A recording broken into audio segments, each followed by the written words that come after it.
Marriage ಆ್ಯನಿವರ್ಸರಿನೇ ಬೇಡ ಅಂತ ಹೇಳ್ತಾ ಇದ್ದೀರಾ. ಐ ಮೀನ್ ಎಲ್ಲ ಹುಡುಗಿರು ಮ್ಯಾರೇಜ್ ಆ್ಯನಿವರ್ಸರಿ ಅಂದರೆ ಒಳ್ಳೆ ಬರ್ಡೇ ಥರ ಸೆಲೆಬ್ರೇಟ್ ಮಾಡ್ಕೋತಾರೆ. ಆದರೆ ನೀವು ಅವನು ಚೆನ್ನಾಗಿರ್ಬೇಕು ಅನ್ನೋದನ್ನೇ ಯೋಚನೆ ಮಾಡ್ತಾ ಇದ್ದೀರಾ. ಅದಕ್ಕೆ ನಮ್ಮಂಥ ಜೂನಿಯರ್ಸ್ಗಳಿಗೆ ನೀವೊಂಥರ ರೋಲ್ ಮಾಡೆಲ್ ಇದ್ದ ಹಾಗೆ. ನೀವು ಬರೀ ಸ್ಕೂಲಲ್ಲಿ ಮಾತ್ರ ಟೀಚರ್ ಅಲ್ಲ, ಅದಕ್ಕೆ ರಿಯಲ್ ಲೈಫಲ್ಲೂ ನೀವು ನಿಜವಾಗ್ಲೂ ಟೀಚರೇ. ನಿಮ್ಮಿಂದ ಕಲಿಯೋದು ತುಂಬಾ ಇದೆ. ಅದಕ್ಕೆ ಪ್ಲೀಸ್ ಪಾರ್ಥ ಅವರೇ, ನನ್ನನ್ನು ಅಷ್ಟು ದೊಡ್ಡೊಳಗೆ ಮಾಡಬೇಡಿ. ನಾನು ತಪ್ಪು ಮಾಡ್ತೀನಿ, ನಾನು ಮನುಷ್ಯಳೇ ಅಲ್ವಾ. ನೀವು ಮನುಷ್ಯರೇ ಅದಕ್ಕೆ, ಅಫ್ಕೋರ್ಸ್. ಬಟ್ ತುಂಬ ಒಳ್ಳೆ ಮನಸ್ಸಿರೋ ಮನುಷ್ಯರು. ನಾವೆಲ್ಲ ನೋಡಿ ಒಂಥರ ತುಂಬ ಇನ್ಸ್ಟಿಂಕ್ಟಿವ್. ನಮ್ಮ ಮನಸ್ಸಿಗೆ ಏನು ಅನ್ಸುತ್ತೋ, ಏನು ಮಾಡಬೇಕು ಅನ್ಸುತ್ತೋ ಅದನ್ನ ಹೇಳ್ಬಿಡ್ತೀವಿ, ಮಾಡ್ಬಿಡ್ತೀವಿ. ಆದರೆ ನಿಮ್ಗೆ ತುಂಬಾ ಪೇಷನ್ಸ್. ಅದಕ್ಕೆ ನಿಮಗೆ ತುಂಬಾ ತಾಳ್ಮೆ, ಸಹನೆ ಎಲ್ಲ. ಪಾರ್ಥ ಅವರೇ, please please, thank you so much, but ಸಾಕು. Thank you so much, but ಈಗ ನೀವು ಹೋಗಿ.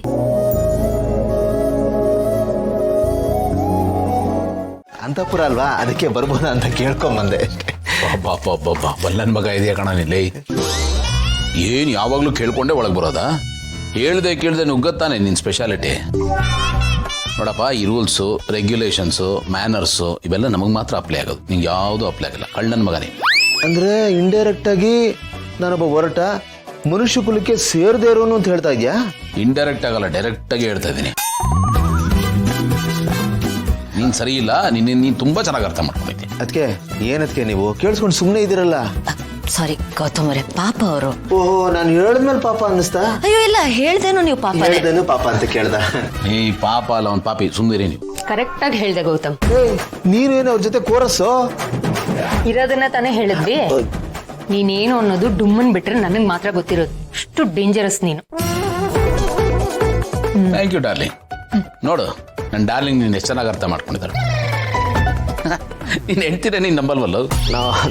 ಒಂದೊಂದ್ಸತಿ ಇವಳು ತಮಾಷೆ ಮಾಡ್ತಾ ಕಣ. ಅದು ನನ್ನ ಮೇಲೆ ತುಂಬ ನಂಬಿಕೆ ಕಣ, ತುಂಬ ಪ್ರೀತಿ ಮಾಡ್ತಾಳೆ. ಅದಕ್ಕೆ ಅಲ್ವೇನೋ ನನ್ನ ಮದುವೆಯಾಗಿ ಬ್ಯಾಕ್ ಟು ಬ್ಯಾಕ್ ಇಬ್ಬರು ಮಗಳು ಕೊಟ್ಟಿದ್ದು. ನನ್ನ ಮಗನೇ ಹಿಂಗೆ ಏನೋ ಮಾತಾಡಿ ಸರಿ ಮಾಡ್ಬಿಡ್ತೀಯಲ್ಲ. ಏನಪ್ಪ ಮಾಡೋದು, ಮಾತಲ್ಲೇ ಎಲ್ಲ ಮ್ಯಾನೇಜ್ ಮಾಡ್ಬೇಕಲ್ಲ. ಮಾತೇ ಬಂಡವಾಳ ಕಣಪ್ಪ. ಆನಂದ್, ಮಾತಾಡಿದ್ ಸಾಕು, ವಿಶ್ ಮಾಡೋಣ. Happy wedding anniversary. Thank you so much. ಗೆಳೆಯ, ನಿನಗೆ ಹೇಗೆ ವಿಶ್ ಮಾಡೋದು, ಈ ಸಂದರ್ಭದಲ್ಲಿ ವಿಶ್ ಮಾಡಿದ್ರೆ ನೀನು ಅದನ್ನು ಹೇಗೆ ತಗೋತೀಯ ಅಂತ ತುಂಬ ಭಯ ಆಗ್ಬಿಟ್ಟಿತ್ತು ಕಣೋ. ಅದಕ್ಕೆ ಅತ್ತಿಗೆಗೆ ಮಾತ್ರ ಫೋನ್ ಮಾಡಿ ಇಬ್ಬರು ವಿಶ್ ಮಾಡಿದ್ವಿ. ಯಾಕೋ ಮನಸ್ಸು ತಡಿಲಿಲ್ಲ, ಅದಕ್ಕೆ ಡೈರೆಕ್ಟಾಗಿ ಬಂದು ವಿಶ್ ಮಾಡ್ಬಿಟ್ವಿ ಕಣ. ಈಗ ನನಗೆ ಸ್ವಲ್ಪ ಸಮಾಧಾನ ಆಯ್ತಪ್ಪ. ಒನ್ಸ್ ಅಗೇನ್ ಇಬ್ಬರಿಗೂ ಶುಭಾಶಯ. Thank you. ಅಲ್ವೋ, ಆದ್ರೂ ಒಂದ್ಸತಿ ನೆನ್ಪು ಮಾಡೋದಲ್ವಾ? ಹೇಳಿದ್ನಲ್ಲಪ್ಪ, ಒಂದು ಸಣ್ಣ ಹೆಸಿಟೇಷನ್ ಇತ್ತು ಅಂತ, ಅದಕ್ಕೆ ಸುಮ್ಮನಾಗ್ಬಿಟ್ಟೆ. ಆಮೇಲೆ ನಮ್ಮ ಕಡೆಯಿಂದ ಇನ್ನೊಂದು ಪ್ರಪೋಸಲ್ ಅಪ್ಪ. ಈ ಪರಿಸ್ಥಿತಿಲಿ ಸ್ವಲ್ಪ ಆಡ್ ಅಂತ ಅನ್ನಿಸ್ಬೋದು, ಆದರೂ ಎಲ್ಲ ನಿನ್ನ ಖುಷಿಗೋಸ್ಕರ. ಅದಕ್ಕೆ ನಮ್ದೊಂದು ಸಣ್ಣ ಪ್ರಯತ್ನ ಕಣ. ಬರೀ ಪೀಠಿಕೆನೆ ಆಗ್ತಾ ಇದೆಯಲ್ಲ, ಅದೇನು ಅಂತ ಹೇಳು. ಅದೇ ಗೆಳೆಯ, ಇದು ಆನಿವರ್ಸರಿ ಪ್ರಯುಕ್ತ ನಾವು ಯಾಕೊಂದು ಪಾರ್ಟಿ ಮಾಡಬಾರ್ದು ಅಂತ. ಪಾರ್ಟಿ ಅಂದರೆ ದೊಡ್ಡದಾಗೇನಲ್ಲಪ್ಪ, ಸುಮ್ಮನೆ ನಾವೇ ಫ್ಯಾಮಿಲಿ ನಾವೇ ಸೇರಿಕೊಂಡು ಒಂದು ಗೆಟ್ ಟುಗೆದರ್, ಒಂದು ಪ್ರೈವೇಟ್ ಸೆಲೆಬ್ರೇಷನ್ ಅಂತ ಬೇಕಾದರೂ ಹೇಳ್ಬೋದು. ಪ್ಲೀಸ್ ಕಣ.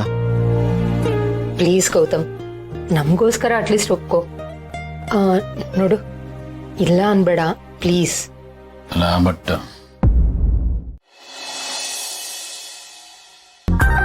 ಹೇ ಪಾರ್ಥ, ಇಲ್ಲಿ ಕೂತ್ಕೊಂಡ್ಬಿಟ್ಟಿದ್ಯಾ? ನಿನ್ನೆ ಹುಡುಕ್ತಾ ಇದ್ದೆ. ಆನಂದ್ ಬ್ರೋ, ಏನು ನೋಡ್ತಾ ಇದ್ಯಾ? ಏನು ಇಷ್ಟೊಂದು ಖುಷಿಯಾಗಿದ್ದೀರಾ? ಅದು ಹಾಡೆಲ್ಲ ಹೇಳ್ತಾ ಇದ್ದೀರಾ ಅಲ್ಲ. ನೀವು ಇಷ್ಟೊಂದು ಖುಷಿಯಾಗಿದ್ದೀರಾ ಅಂದ್ರೆ ಏನೋ ಪಾಸಿಟಿವ್ ನ್ಯೂಸ್ ಇದೆ ಅಂತ ಆಯ್ತು. ಆನಂದ್ ಬ್ರೋ, ಅದೇನು ಅಂತ ಹಂಚ್ಕೊಳ್ಳಿ, ನಾನು ಖುಷಿ ಪಡ್ತೀನಿ. ಕರೆಕ್ಟ್ ಅಲ್ವಾ ಪಾರ್ಥ? ಖುಷಿ ಇರೋದೇ ಹಂಚಕ್ಕಲ್ವಾ? ಖುಷಿನ ಹಂಚಿದಷ್ಟು ಅದಿನ್ನೂ ಜಾಸ್ತಿ ಆಗುತ್ತೆ.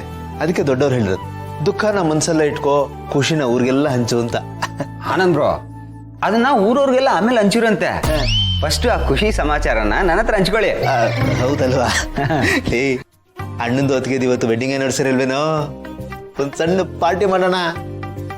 ಬಟ್ ಆನಂದ್ ಬ್ರೋ, ಸಿಚುವೇಶನ್ ಸ್ವಲ್ಪ ಬೇರೆ ಥರನೇ ಇದೆಯಲ್ಲ. ಐ ಮೀನ್ ಬಿಗ್ ಬ್ರೋ ಇನ್ನೂ ಆ ಮೂಡಿಂದ ಪೂರ್ತಿಯಾಗಿ ಹೊರಗಡೆನೆ ಬಂದಿಲ್ಲ. ಪಾರ್ಥ ಅದ್ ನನಗೂ ಗೊತ್ತು ಕಣೋ. ಹಂಗಂತ ನಾವು ಸುಮ್ಮನೆ ಇದ್ಬಿಟ್ರೆ ಅವನ ಆ ಮೂಡಿಂದ ಆಚೆ ಬರೋದೇ ಇಲ್ವಲ್ಲ.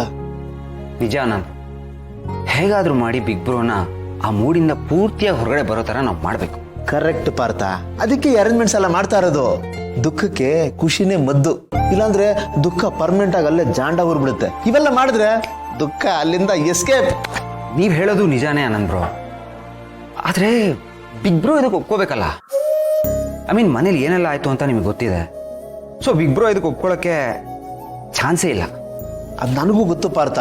ಈಗ ಅವನ ಹತ್ರ ಮಾತಾಡ್ದಾಗ್ಲೂ ಅವ್ನ ಅಂತ ರಾಗ ಹೇಳ್ದ, ನೀನ್ ಅವೆಲ್ಲ ಮಾತಾಡಪ್ಪ ಸುಮ್ಮನೆ ಅಂತ ಹೇಳಿ ಬಂದ್ಬಿಟ್ಟಿದ್ದೀನಿ. ಅಲ್ದೆ ಅವನ ಪ್ಯಾಥ ಮೂಡಿಂದ ಜಾಲಿ ಮೂಡಿ ಕರ್ಕೊಂಬರೋದಕ್ಕೆ ಇದೇ ಬೆಸ್ಟ್ ಆಪ್ಷನ್ ಕಣೋ. ಈ ಪರಿಸ್ಥಿತಿಲಿ ಪಾರ್ಟಿ ಗೇಟಿ ಅಂದ್ರೆ ತುಂಬಾ ಹಾರ್ಡ್ ಆಗುತ್ತೆ, ನನಗೂ ಗೊತ್ತು. ಆದ್ರೆ ಏನಪ್ಪ ಮಾಡೋದು, ಅವನು ಖುಷಿಯಾಗಿರ್ಬೇಕು, ಆ ಥರ ನಮ್ಗೆ ಬೇಕಾಗಿರೋದು. ಅದಕ್ಕೆ ಬೆಸ್ಟ್ ಸ್ಟೇಜ್ ಅಂದ್ರೆ ಈ ಪಾರ್ಟಿ. ನಿಜ ಬ್ರೋ, ನೀವು ಹೇಳ್ತಾ ಇರೋದು 100% ಕರೆಕ್ಟ್ ಆಗಿದೆ. ನಮ್ಮ ಪ್ರಯತ್ನ ಮಾತ್ರ ನಾವು ಬಿಡಲೇಬಾರ್ದು. I mean try until you succeed ಅಂತ ಹೇಳ್ತಾರಲ್ಲ, ಇದು ಕೂಡ ಹಾಗೇನೆ.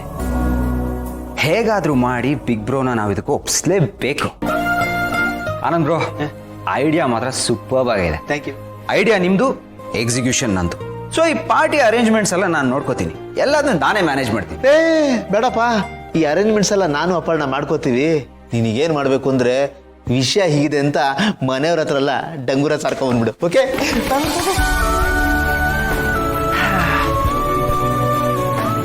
ನಿಜ ಆನಂದ್ ಬ್ರೋ ಎಷ್ಟು ಒಳ್ಳೆ ಫ್ರೆಂಡ್.